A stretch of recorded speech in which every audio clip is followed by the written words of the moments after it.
শুরু হচ্ছে আজকের এই পাগল সমাবেশ। প্রিয় দর্শক, প্রথমেই আমন্ত্রণ জানাচ্ছি ভোট পাগল মোহাম্মদ আলামিনকে। মাননীয় সভাপতি, আমেরও ধন্যবাদ। আজকের এই পাগল সমাবেশে দেশের আনাচে কানাচে রাস্তা ফুটপাতে গুনে বিভিন্ন রকমের পাগল ধরিয়ে লইয়াছেন। এইসব পাগলদের মধ্য থেকে যোগ্য পাগল নিযুক্ত করিয়া বিশ্ব পাগল সম্মেলনে যোগ দেবেন। তো এই খবর কথা হইনে মুই আলামিন একজন ভোট পাগল বরিশাল দিয়ে চলিয়েছি, আর এইরকম একটা অনুষ্ঠানে আইতে পারিয়া নিজের যোগ্য মনে করতে আছি এবং ধন্য মনে করতে আছি।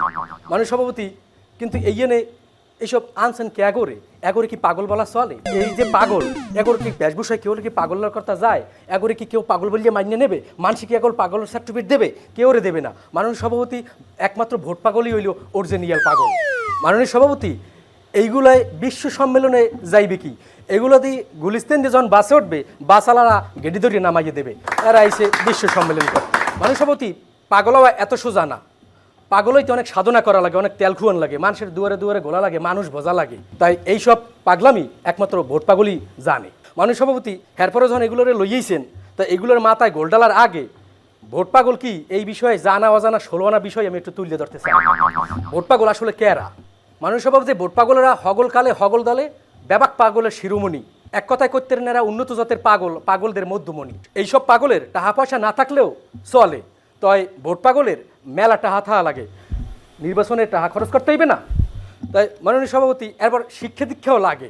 আর এই লোক দিয়েই এইসব পাগলে বুড়িয়া কালে কোটটাই পড়িয়া বিদ্যা শিক্ষায় আগ্রহ হয়ে ওঠে। লাস্ট যে মেম্বারি নির্বাচনে খারাইছিলি, হ্যাঁ যে নিজের ভোটটাও কেড়ে দিছিলি আসলে? 7 ফিট বোর্ডে খারাইয়ে 7 বেরিয়ে আসছি। এই স্কুলের ম্যানেজিং কমিটিতে খারাইয়ে 5 বোর্ডে আসছি।